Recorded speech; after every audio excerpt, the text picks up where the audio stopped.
அனைவருக்கும் வணக்கம். சிவபெருமானுடைய அருள் இருந்தா மட்டும்தான் இந்த கோவிலுக்கு போக முடியும் அப்படின்னு சொல்றாங்க. அதாவது நீங்க கோவில் வாசல் வரைக்கும் கூட போகலாம், ஆனா அவர் நினைக்கல அப்படின்னா இந்த கோவில்ல காலடி எடுத்து வைக்க முடியாதான். அப்படி ஒரு அதிசயமான கோவில் தாங்க. ரொம்பவே பழமையான ஒரு 1500 வருடத்துக்கு முன்னாடி கட்டப்பட்ட ஒரு பழமையான கோவில் தான் நாம இன்னைக்கு பார்க்க போறோம். இந்த கோவில்ல ஏகப்பட்ட அதிசயங்கள் சொல்றாங்க. 59 வயசு முடிஞ்சு 60 வயது உங்களுக்கு தொடங்குதா, இந்த கோவில்ல உக்கர சாந்தி பூஜை செய்யறாங்க. 60 வயது முடிந்து 61 வயது தொடங்குறவங்க இங்க ஒரு பூஜை செய்யறாங்க. இப்படியெல்லாம் இந்த வயதை தாண்டக்கூடிய நேரத்துல இந்த கோவில்ல பூஜை செய்யக்கூடிய அதிசயம் நடந்துட்டு இருக்கு. முக்கியமாக மார்க்கண்டேயன் தன்னுடைய உயர பாதுகாத்துக்கிறதுக்காக இந்த கோவில்ல வழிபட்ட போது தன்னுடைய பாச கயிறை மார்க்கண்டேயன் மேல வீச பாசக்கயிறு மார்க்கண்டேயனோடு சேர்ந்து சிவபெருமானையும் இருக்கு. அதாவது யம பயத்தையே போக்கி தரக்கூடிய ஒரு கோவிலா இருந்திருக்கு. சினம் கொண்ட சிவபெருமான் யமதர்மனை தன்னுடைய காலால உதைத்து தள்ளினாராம். யமதர்மன் சிவபெருமான் மேல வீசிய பாசக்கயிறின் தடம் இன்னைக்கும் இந்த சிவலிங்க திருமணியில பார்க்க முடியும் அப்படின்னு சொல்றாங்க. அப்படிப்பட்ட மிக பெரும் ஆச்சரியத்தை தாங்கி இருக்கக்கூடிய இந்த கோவில் எங்க இருக்கு, இந்த கோவிலுக்கு நம்ம எப்படி போகணும், இது மட்டும் இல்லாம இன்னும் பல ஆச்சரியங்கள் இந்த கோவில்ல இருக்குங்க. கண்டிப்பா நாம இந்த கோவில் பற்றிய முழுமையான தகவலை வீடியோ ஃபுல்லா பார்க்கலாம். மிஸ் பண்ணாம பாருங்க. முக்கியமா நீங்க இந்த கோவிலுக்கு போயிருக்கீங்க அப்படின்னா கமெண்ட் பாக்ஸ்ல மறக்காம பதிவிடுங்க. நீங்க இன்னும்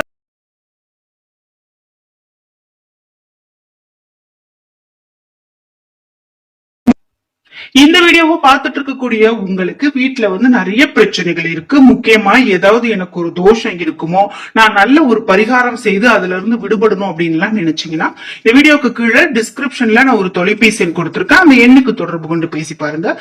கண்டிப்பா உங்களுக்கு ஒரு நல்ல தீர்வு கிடைக்கும். நம்ம தமிழகத்துல இருக்கக்கூடிய பிரசித்தி பெற்ற சிவனுடைய ஆலயத்துல நாம இப்ப பார்த்துட்டு இருக்கக்கூடிய இந்த கோவிலும் ஒண்ணு. முக்கியமா யம பயத்தை போக்கி நீண்ட ஆயுளை பக்தர்களுக்கு கொடுக்கக்கூடிய ஒரு சிவ தலம் அப்படின்னு சொல்லலாம். இந்த கோவில் எங்க இருக்கு அப்படின்னு பாத்தீங்கன்னா மயிலாடுதுறை மாவட்டம் திருக்கடையூர்ல தாங்க இந்த கோவில் இருக்கு. அமிர்த கடேஸ்வரர் கோவில் தான் நம்ம பார்த்துட்டு இருக்கோம். இந்த கோவில் இறைவனாக அமிர்த கடேஸ்வரரும் இறைவியாக அபிராமி அம்மையும் இருக்கக்கூடியதை பார்க்க முடியும். தன்னை நாடி வந்த பக்தன் மார்க்கண்டேயனுடைய உயிரை யமனிடம் இருந்து காத்த அமிர்த கடேஸ்வரரை வழிபட்டோம் அப்படின்னா நோய் மட்டும் இல்லாம தோஷங்களும் சேர்ந்து நீங்கும் அப்படின்னும் நீண்ட ஆயுள் அவர்களுக்கு கிடைக்கும் அப்படிங்கிறது ஒரு மிகப்பெரும் நம்பிக்கையா இன்னைக்கும் இருந்துட்டு வருது. இதனாலதான் யமபயம் போக்கக்கூடிய திருக்கடையூர் அமிர்த கடீஸ்வரர் கோவிலுக்கு தமிழகத்துல மட்டும் இல்லாம இந்தியாவுல பல பகுதிகளில் இருந்தும் நிறைய பக்தர்கள் தரிசனம் செய்துட்டு போறாங்க. தன்னை தஞ்சமடைந்த பக்தன் மார்க்கண்டேயனுக்காக காலனை சம்ஹாரம் செய்ததோடு 16 வயதுல முடியக்கூடிய மார்க்கண்டேயனுடைய விதிய என்றும் சிரஞ்சீவியாக இருக்க அருளி மாற்றம் செய்தவர் திருக்கடையூர் அமிர்த கடேஸ்வரர் அப்படின்னு சொல்லலாம். அதாவது என்றும் இளமை மார்க்கண்டேயன் அப்படின்னு சொல்லுவாங்க. அந்த வகையில தன்னுடைய 16 வயதுல அவருக்கு ஆயுள் முடியுது. ஆனா அதையே மாற்றி நீண்ட ஆயுளை கொடுத்தவர் இந்த சிவபெருமான் அப்படின்னு கூட சொல்லலாம். இப்படி இந்த கோவில் பத்தி நம்ம சொல்லும் போது நிறைய விஷயங்கள் சொல்லிக்கிட்டே போகலாம். நீங்க இந்த கோவிலுக்கு போயிருக்கீங்க அப்படின்னா மறக்காம உங்களுடைய கருத்துக்களை கமெண்ட் பாக்ஸ்ல பதிவிடுங்க. திருக்கடையூர் அமிர்த கடேஸ்வரர் கோவில்ல இருக்கக்கூடிய கால சம்ஹார மூர்த்தியை வழிபட்டோம் அப்படின்னா ஆயுள் பலம் அதிகரிக்கும் அப்படிங்கறது பார்த்தோம்.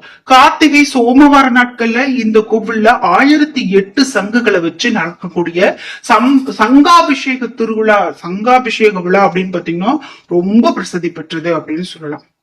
முக்கியமாக இந்த கோவிலுக்கு எப்படி போகணும் அப்படிங்கறத நான் சொல்லிடுறேன்.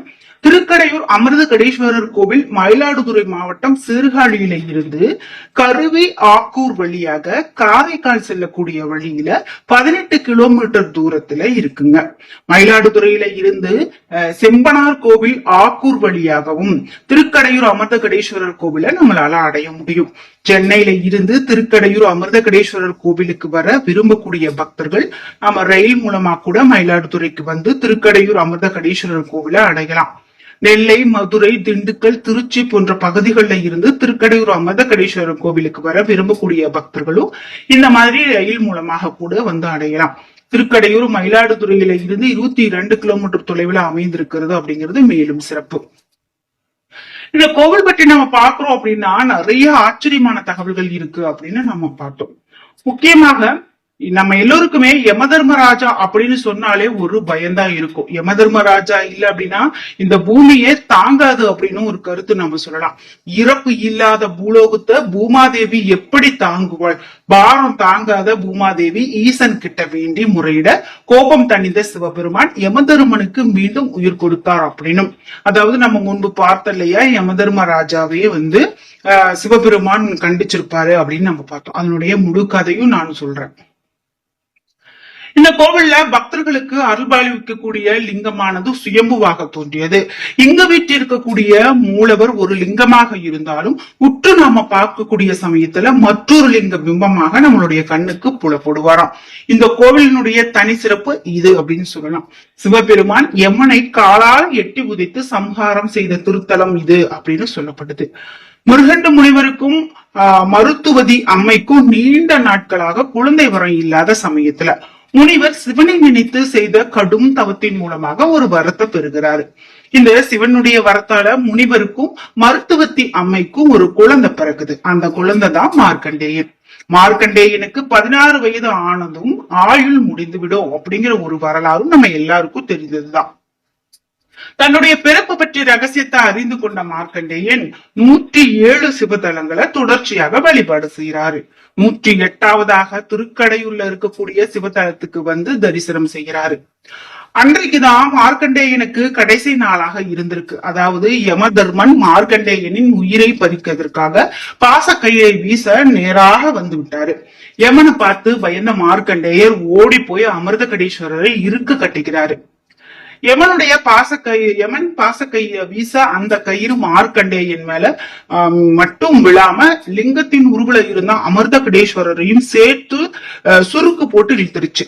சிவபெருமானையே பாசக்கயிறால கட்டி இழுத்த யமதர்மனை எம்பெருமான் சும்மா விடுவாரா என்ன? கோபம் அடைந்த சிவபெருமான் யமதர்மனை கீழே தள்ளி சூலாயுதத்தால சம்ஹாரம் செய்கிறாரு. அதன் பிறகு மார்க்கண்டேயனுக்கு என்னைக்கும் 16ஆக இருக்கவும் சிரஞ்சீவியாக இருக்கவும் வரத்து சிவபெருமான் கொடுக்கிறாரு. யமதர்ம ராஜா இல்ல அப்படின்னா இந்த பூமி தாங்குமா? இதனாலதான் பூமியினுடைய பாரம் தாங்காத பூமாதேவி ஈசனிடம் வேண்டி முறையிட கோபம் தணிந்த சிவபெருமான் யமதர்மனுக்கு மீண்டும் உயிர் கொடுக்கிறாரு. சிவபெருமான் யமதர்ம ராஜாவினுடைய உயிரை பறித்ததும் இந்த தலத்தில் தான், உயிர் கொடுத்ததும் இந்த தலத்தில் தான். அதே போல காலனை சம்ஹாரம் செய்தா இந்த தலத்துல சிவபெருமான் கால சம்ஹார மூர்த்தி அப்படிங்கிற பெயரை வாங்குறாரு. ஒரு முறை சிவபெருமான தரிசனம் செய்து ஞான உபதேசம் பெறதுக்காக பிரம்மா கைலாயத்துக்கு போறாரு. ஆனா அந்த சமயம் பிரம்மாவுக்கு சிவபெருமான் ஞான உபதேசம் கொடுக்கல. இதற்கு பதிலாக அவர் கையில வில்வ விதைகளை கொடுத்து பூலோகத்துல இந்த விதைகள் விதைக்கப்பட்டு ஒரு நாளைக்குள்ள வில்வ மரம் எங்கு வளருதோ அந்த இடத்துல ஞான உபதேசம் தரதாக சொல்லிடுறாரு. இதனை நிறைவேற்ற பிரம்மா பூலோகத்துல சிவனை நினைத்து வில்வ விதைகளை விதைத்த இடம்தான் இந்த தலம் அப்படின்னும், அந்த இடத்துல சிவபெருமான் பிரம்மாவுக்கு காட்சி தந்து ஞான உபதேசம் கொடுத்து விட்டார் அப்படின்னும், பிரம்மனுக்கு காட்சி அளித்த எம்பெருமான் இந்த தலத்துல ஆதி வில்வநாதனாக தனிச்சன்னதியில பக்தர்களுக்கு இன்னைக்கும் காட்சி கொடுத்துட்டு வராரு. பார்க்கடல்ல தேவர்கள் அமிர்தத்தை எடுத்ததும் விநாயகரை வணங்காம அத பருக போனாங்களாம். இத கண்ட விநாயகர் அமிர்த குடத்தை எடுத்து மறைத்து வச்சுட்டாங்களாம். இதை அறிந்த தேவர்கள் விநாயகரை வணங்கி அமிர்தத்தை பெற்று சிவ பூஜை செய்ததாகவும் இது இந்த தலத்தில் வைத்துதான் அப்படின்னு ஒரு தகவல் சொல்லப்படுது. இந்த சமயம் அந்த அமிர்த குடம் இருந்த இடத்துல இருந்து சுயம்பலிங்கம் உருவானது. அமிர்தத்துல இருந்து தோன்றியதால இங்க இருக்கக்கூடிய சிவபெருமான் அமிர்த கடீஸ்வரர் அப்படிங்கிற பெயர் பெற்றாரு அப்படின்னு சொல்லப்படுது. இப்படி இந்த கோவிலுக்கு அப்படின்னு பாத்தீங்கன்னா வியப்புக்கு உள்ளாகக்கூடிய நிறைய தகவல்களை நாம சொல்லிக்கிட்டே போகலாம். நாம முன்பு பார்த்தது போல முக்கியமாக இந்த காலசம்ஹாரமூர்த்திக்கு ஆண்டுக்கு 11 முறை மட்டுமே அபிஷேகம் நடக்கும். அபிஷேகம் நடைபெறும் போது இறைவனுடைய திருமேனி அழகுன கண்டு கழிக்க முடியும் அப்படின்னு நம்ம சொல்லலாம். 60 வயது தொடங்கும் போது உக்கரத சாந்தியும், 61 வயது தொடங்க நேரத்துல வந்து சஷ்டியபத் பூர்த்தி சாந்தியும், 71 வயது தொடக்கத்துல விமரத சாந்தியும், 80வது வயது தொடக்கும் போது சதாபிஷேகமும் இங்கு செய்து கொள்றாங்க. தம்பதிகளை இந்த தலத்துல நம்ம நிறைய பார்க்க முடியும். அதே போல திருக்கடையூர் தலத்துல இப்படிப்பட்ட சாந்திகள் செய்து கொள்வது காலங்காலமாக வழக்கத்துல இருந்து வர்றது அப்படின்னு சொல்லலாம். முக்கியமாக திருக்கடையூர்ல இருந்து சுமார் 3 கிலோமீட்டர் தொலைவில் இருக்கக்கூடிய அனந்தமங்கலம் ராஜகோபால பெருமாள் கோவில். இந்த கோவில்ல இருக்கக்கூடிய திரேந்திர பஞ்சமுக ஆஞ்சநேயர் ரொம்பவே பிரசித்தி பெற்றவர். இது மாதிரி அந்த கோவிலை சுற்றி நிறைய இந்த மாதிரி கோவில்களையும் நம்மளால தரிசிக்க முடியும். நீங்க இதுவரைக்கும் இந்த கோவிலுக்கு போனதில்லை அப்படின்னா கண்டிப்பா அமிர்தகடீஸ்வரரை போய் வெளிப்பட்டுட்டு வாங்க. நிச்சயமாக வாழ்க்கையில ரொம்ப ரொம்ப நல்லது கிடைக்கும் அப்படின்னு சொல்லலாம். திருப்புகழ்ல இந்த தலத்து முருகன் மேல 2 பாடல்கள் இருக்குங்க. இந்த தலத்துல முருகப்பெருமான் ஒரு திருமுகத்துடனும் 4 திருக்கைகளுடனும் தன்னுடைய தேவியர் 2வருடனும் எழுந்தருளி இருக்காரு. இங்க இருக்கக்கூடிய முருகப்பெருமான் சிறு பாலகனுடைய வடிவில பார்வதியினுடைய வலப்பக்கம் வந்து தாயை தழுவியவாறு காட்சி தருது காண வேண்டிய ஒரு காட்சி அப்படின்னு சொல்றாங்க. இது ரொம்ப சிறப்பாக இருக்கும் அப்படின்னு சொல்லலாம். இந்த கோவிலினுடைய வெளிப்பிரகாரத்துல கிழக்கு நோக்கியவாறு அன்னை அபிராமி சன்னதி இருக்கும். சரஸ்வதி தேவிக்கும் அபிராமி பட்டருக்கும் அருள் புரிந்தவள் இந்த அன்னை அபிராமி தான். இந்த ஊர்ல வாழ்ந்து வந்த பட்டர் ஒருவர் அன்னை அபிராமியின் மேல அளவு கடந்த பக்தி கொண்டாராம். பக்தி அதிகரிக்க உண்மத்த நிலையில இருப்பாராம். அவ்வாறு இருந்த சமயம் ஒருமுறை தஞ்சை மன்னன் 2ஆம் சரபோஜி இவ்வூர் வந்த போது இந்த பட்டரை பார்த்து இன்று என்ன திதி அப்படின்னு கேட்டாராம். அன்னை நினைவில் இருந்த பட்டர் அமாவாசையை பௌர்ணமி திதி அப்படின்னு தவறாக சொல்லிட்டாராம். அதே போல பட்டரை பற்றி தவறான கருத்துக்கள் மன்னர் கிட்ட கோவில் அர்ச்சகர்கள் ஏற்கனவே சொல்லி இருக்காங்க. இதனால கோபம் அடைந்த மன்னர் அன்னைக்கு இரவே பௌர்ணமியை காணாவிட்டால் பட்டருக்கு தண்டனை அளிக்கப்படும் அப்படின்னு சொல்லிட்டாராம். பட்டர் அன்னை அபிராமி மேல 100 பாடல்கள் கொண்ட அந்தாதி பாட அமாவாசை அன்னைக்கு பௌர்ணமி தோன்றியது அப்படின்னும் 71வது பாடலின் போது அன்னை அபிராமி தன்னுடைய காதில் இருந்த தோல் ஒன்ன கழற்றி ஆகாயத்துல வீச அது பௌர்ணமி இரவு பூர்ண சந்திரனாக காட்சி கொடுக்குது. இப்படி பட்டருக்கு அருள் செய்த இந்த அன்னை அபிராமியை வழிபடுறவங்க எல்லா நாளுமே எல்லா நலன்களும் எல்லா பெருமைகளும் பெறுவாங்க அப்படிங்கிறது இந்த கோவிலினுடைய ஒரு சிறப்பு. நீங்க இந்த தலத்துக்கு இது வரைக்கும் போனதில்லை அப்படின்னா கண்டிப்பா போயிட்டு வாங்க. நிச்சயமாக அந்த சிவபெருமானுடைய அருளை பெற முடியும். இந்த ஆலயம் வந்து தினமும் காலை 6 மணி முதல் 1 மணி, பகல் 1 மணி வரையிலும், மாலை 5 மணி முதல் இரவு 8 மணி வரையிலும், அதே போல திறந்திருக்கக்கூடிய நேரமாக யமபயம் நீக்கக்கூடிய தலங்கள்ல இந்த கோவில் முக்கியமானது அப்படின்னு சொல்லலாம்.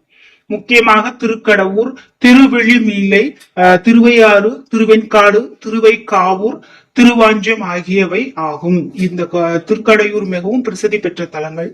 இந்த தலங்கள்ல இந்த கோவிலும் ரொம்ப பிரசித்தி பெற்றது அப்படின்னு சொல்லலாம்.